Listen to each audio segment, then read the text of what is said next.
संघर्ष के दौरान डबल मर्डर की वारदात हुई है। खूनी संघर्ष के दौरान दो लोगों की निर्मम हत्या की गई है। पिता और पुत्री की गोली मारकर के हत्या की गई है। मारपीट और पथराव में कई लोग घायल हुए हैं। लोधा थाना इलाके के मूसेपुर गांव की घटना है। इस वक्त की ये बड़ी खबर आपको बता रहे हैं। पिता और पुत्री की गोली मारकर के हत्या की गई है। दो पक्षों में खूनी संघर्ष जम करके देखने को मिला। मारपीट और पथराव में कई लोग घायल हुए। इस वक्त की ये बड़ी खबर आपको बता रहे हैं। लोधा थाना इलाके के मूसेपुर गांव की पूरी घटना, जहां पर दो पक्षों के बीच में खूनी संघर्ष हुआ। दोनों आपस में भिड़ गए और इसी के साथ साथ इस रंजिश को लेकर के बात इतनी ज्यादा बढ़ गई कि दोनों के बीच में जमकर के लात घूसे चले और खूनी संघर्ष में पूरा मामला तब्दील हो गया। पाँच लाख की दुकान में हुई थी, वो सारी तो फिर गोली की थी पापा ने। तो फिर इसीलिए उन पुलिस वालों ने पैसे खा के और उनको छोड़ दिया। और फिर आज ये मामला कि हम सारे परिवार पर गोली चला रहे। कौन लोग हैं जिन्होंने गोली चलाई है? वो देवेंद्र सिंह, राजू सिंह, ललित सिंह। आज दुकान लूट ली सर, 5 लाख रुपए को माल लूट बाजार से। हमने रिपोर्ट करी, पुलिस ने उठा के ले गई और पुलिस ने उठा के लेने के बाद में और कुछ रुपया लेके पुलिस ने छोड़ दिया। आज हम 700 रुपये गोली मारते हैं। हमारी जो बेटी की और हमारे भाई कहते हैं। आज प्रातः एक सूचना प्राप्त हुई थी कि थाना लोधा के मूसेपुर जलाल गांव में एक विवाद हो गया है। मौके पर पुलिस पहुंची है। यहां पर पता चला है कि पड़ोसियों के बीच में आपसी रंजिश का मामला सामने आया है, जिसमें एक पक्ष ने दूसरे पक्ष पर दुकान से सामान चोरी करने का आरोप लगाया था। उपरोक्त संबंध में जो घायल हैं उनको अस्पताल भेजा गया है और जहाँ पर 2 लोगों की मृत्यु की सूचना पुलिस को प्राप्त हुई है। इस संबंध में जो पड़ोसी थे उसमें 5 व्यक्तियों को तत्काल गिरफ्तार कर दिया गया है। इस संबंध में शेष अभियुक्त यदि कोई हो उनके बारे में जानकारी करने के लिए टीमें लगा दी गई हैं। वादी पक्ष से तहरीर प्राप्त कर वैधानिक कार्रवाई प्रचलित की जा रही है। तो अलीगढ़ से ये पूरा मामला आपको बता रहे हैं। आपको सुनवाया कि किस तरह से एक पक्ष ने दूसरे पक्ष पे चोरी का इल्जाम लगाया और उसके बाद दोनों के बीच में हाथापाई हुई, दोनों पक्षों के बीच में। और इसी के साथ साथ ये हाथापाई बढ़कर के खूनी संघर्ष तक पहुंच गई। मामला पुलिस तक पहुंचा, पुलिस वहां पर आई और इसी के साथ साथ मामला दर्ज कर आगे की कार्रवाई में पुलिस जुट चुकी है। लेकिन दोनों ही पक्षों को समझाना बुझाना बहुत मुश्किल था। अब दोनों ही पक्षों की बातचीत को सुना गया है और इसी के साथ साथ उनकी शिकायत दर्ज की गई है। अब इस पूरे मामले पर किस तरह से आगे कार्रवाई होती है ये देखने वाली बात है। लेकिन जिस तरह से इस प्रकार की घटनाएं सामने आती जा रही हैं उससे चिंता का विषय ये है कि समाज में किस तरह से शांति अब खत्म होती जा रही है, लोगों में धैर्य खत्म होता जा रहा है और इसी के साथ साथ आपसी मामूली विवाद किस तरह से खूनी संघर्ष में बदल जाता है, एक बड़ी चिंता का विषय है।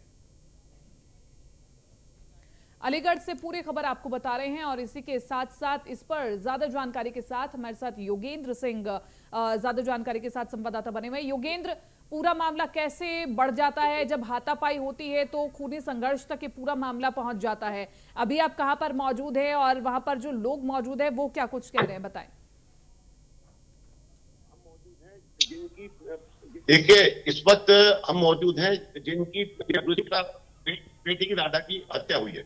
इनके हमारे साथ भाई हैं और उनकी पुत्रवधू हैं। तो ये दोनों हमारे साथ हैं। जो एक लड़की है इसको भी इधर गोली लगी है। तो ये सबके सब हमारे साथ। आपका नाम क्या है?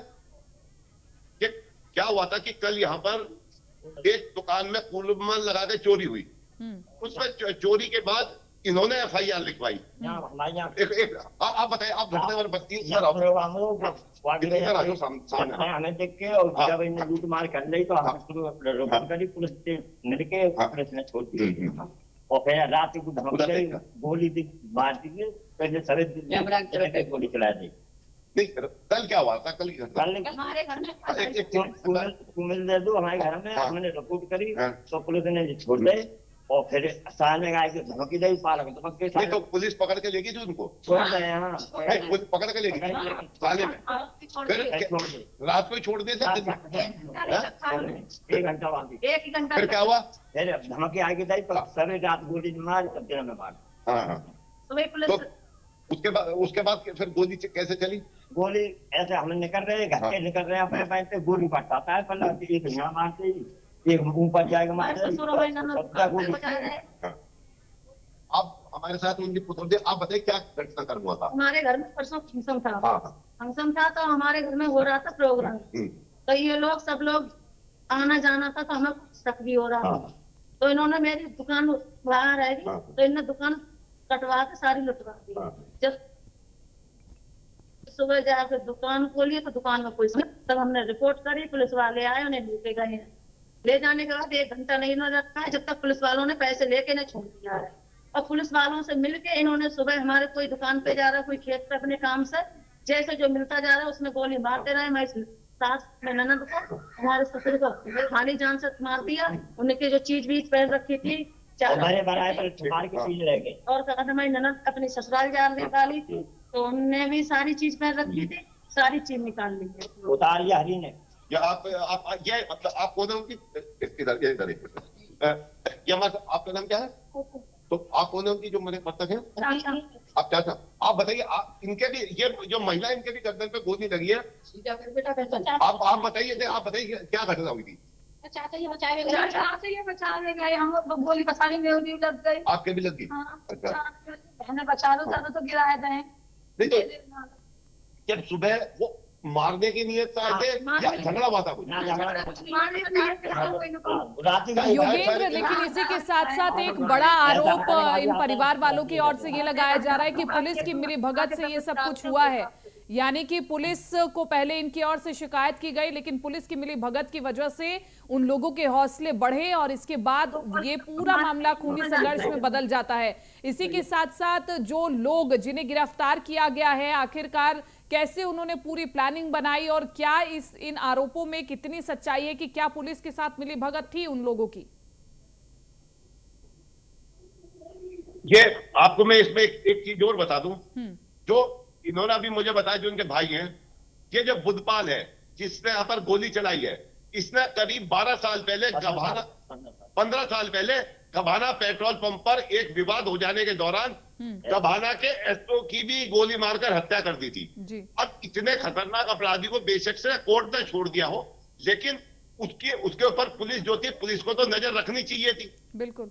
और जिस तरीके से ऐसे अपराधी अगर समाज में खुले घूमेंगे तो फिर वो तो ऐसी वारदात को अंजाम देंगे। आप बताइए क्या हुआ था घटना वो गभाना वाली? गभाने में एसओ साहब जा रहे तो बेतबी बोल रहे, गोली चला के मार दिया एसओ साहब ने। और ये गांव में जंगपाली बंदूक का लूट चलाई, दूसरा मास्टर की है, वो बंदूक अब चल रही है। नहीं तो इनके यहाँ पे पुलिस कभी आती थी? डकैती पकड़ोगे? डकैती, मतलब इस तरीके से यहाँ पर इतने सारे आदमी हैं और इतने अपराध इस आदमी ने किए, उसके बाद भी ये खुल्लम खुल्ला घूम रहा। आज तो ये गनीमत है, 5-6 लोगों को गोली लगी है, उसमें से 2 की मौत हुई है। इसमें बहुत लोगों की मौत हो सकती थी। अभी भी घर में घर में जाके गोली चलाई, घर में एक वो चल रही ऊपर मार दिया जाएगा, घर में जाके देखो ऊपर। क्या बताइए? पूरी प्लानिंग बना रखी थी, जहाँ हमारे घर में ऊपर दूसरे साहब के घर है, उनके मकान पर चढ़ सबसे गोली मारी है और पुलिस मार के पुलिस वालों के पास जाके हाजिर हो गए। और हम लोग पुलिस वालों को फोन कर रहे हैं, 1-1.5 घंटा हो गया, नहीं फोन उठा रहे, ना कोई आया। जो मेरी दुकान पे नौकर रह रहा था उन्होंने थाने का उसे भी घेरा तो उसने जाके पुलिस आई है, वरना पुलिस ने कोई कार्रवाई या सुनवाई कुछ भी नहीं करी। अच्छा देखिए, यहाँ पे एक बहुत ही आश्चर्यजनक चीज बात याद आ रही है। पहले तो पुलिस ने जो आरोपी है उनको छोड़ा, चोरी के आरोपियों को, उसके बाद वो गोली मारने के बाद सीधे थाने पहुंच गए। तो मतलब इसमें पुलिस की कितनी बड़ी मिली भगत की ये वो आ रही है कि गोली मारने के बाद भी उन्हें कोई खौफ नहीं था, वो सीधे थाने पहुंचे हैं। नहीं, लेकिन योगेंद्र, यहाँ पर जानने वाली बात यह है कि ये जो आरोपी जिन्होंने पूरी घटना को अंजाम देकर के वो फिर सीधा थाने पहुंच गए, आखिरकार किस आधार पर वो थाने पहुंचे? क्या शिकायत दर्ज कराने के लिए गए थे या फिर पूरी घटना को बताने के लिए गए थे? मैं इनके जो भाई आई बताइए, आप ये बताइए वो थाने क्यों पहुंचे? हमारे मारे कचुका हो छोटे जाऊंगे पैसा कल छूटे आए तो आपके तरफ आदमी मार दे, पल्ले मोहल्ला मार दे। इनका ये कहना है कि वो थाने गए और थाने जाने के बाद सीधा कहा हमने आदमी मारे और उसके बाद छूट करके वो यहाँ आ गए हैं। जो तो ये तो ऐसो को कछु ना रहा तो हम ये का कर लेंगे, ऐसो ने कछु ना रहा तो ऐसो को तो हम हमारे किसान का कर लेंगे हमारे। इनके जो भाई उनका ये कहना है कि जब एसओ ने कुछ नहीं किया तो ये किसान हमारा क्या कर लेंगे। ठीक है, यहाँ पे लेकिन जो योगेंद्र पूरी इसी के साथ साथ बड़ा सवाल आपसे ये भी है कि क्या आपने पुलिस से भी पूछा कि आखिरकार ये सब क्यों हो रहा है, जब वो कई आरोपों में घिरे हुए थे आरोपी, और आखिरकार उन्हें छोड़ा क्यों गया? अगर उन्हें छोड़ा गया तो उन पर फिर नजर क्यों नहीं रखी गई, और अब आगे पुलिस इस पर क्या एक्शन लेगी? देखिए, अभी हम जैसे गांव में आए हैं, पुलिस ने पूरे गांव को छावनी में तब्दील कर रखा है। ठीक, मतलब यहाँ पर कई अधिकारी भी हैं और यहाँ पर मौजूद है। और ये तो एक तो घर ये है जहां पर एक आदमी की हत्या हुई है, एक सामने वाले घर में हत्या हुई है, और वहां पर कई जगहों पे गोलियों के दीवारों पर गोली के निशान है। 315 सबसे बड़ी बात यह है कि अगर इतना बड़ा अपराधी जितने एक एसओ की हत्या की, एक डकैती में वो वांछित था, उसके थाने में सेटिंग तो निश्चित रूप से होगी। बिल्कुल। और जब वो थाने की सेटिंग के तहत ही वो वहां से छूट करके आया है, और जब वो वहां से छूट के आया है तब उसने आकर के यहाँ पर गोली मारी है, और गोली कांड करने के बाद भी वो सीधा थाने गई है। तो इससे बड़ा क्या उदाहरण हो सकता है पुलिस की मिलीभगत का? बिल्कुल, इसमें बड़ा सवाल खड़ा हो रहा है पुलिस प्रशासन के ऊपर, और वो भी तब जब मुख्यमंत्री जीरो टॉलरेंस की बात करते हैं और कहते हैं कि अपराधियों की खैर नहीं है। अगर कोई भी अपराध करेगा और इसी के साथ साथ शांति भंग करने की कोशिश करेगा तो तुरंत इस पर एक्शन होगा। लेकिन पुलिस अफसर जो हैं, तमाम जो पुलिस प्रशासन है, इस पूरी योजनाओं पर पलीता लगाते हुए दिखाई दे रहे हैं, तो साफ तौर पर दिखाई दे रहा है। ठीक है योगेंद्र, आपका बहुत बहुत शुक्रिया तमाम इस जानकारी के लिए। आप नजर इस पूरी खबर पर बनाए रखें, जैसे ही कोई भी अपडेट आएगी, पुलिस इस पर जो कुछ भी कहती है हमें जरूर बताइएगा। फिलहाल के लिए बहुत बहुत शुक्रिया। लेकिन अब ये मामला पूरा बढ़ता जा रहा है। मामला इसलिए बढ़ता जा रहा है क्योंकि इस अपराधी पर पहले भी कई गंभीर आरोप हैं, लेकिन बावजूद इसके पुलिस ने इस आरोपी को खुला छोड़ रखा था। इस पर किसी की कोई नजर नहीं थी। और सबसे बड़ी बात ये देखिए, जो कि हमारे संवाददाता बता रहे हैं, कि पहले दूसरे पक्ष पर गोलियां वो आरोपी चलाता है और उसके बाद वो खुद ही थाने में पहुंच जाता है। और ऐसे में बड़ा सवाल ये बनता है कि आखिरकार ये आरोपी किस आधार पर गोलियां चला करके लोगों की जान लेकर के थाने पहुंचता है, अपनी शिकायत दर्ज कराने के लिए पहुंचता है या फिर नहीं। तो ये एक बड़ा मामला निकल करके सामने आ रहा है कि पुलिस अब इस पूरे एंगल को किस तरह से देखेगी।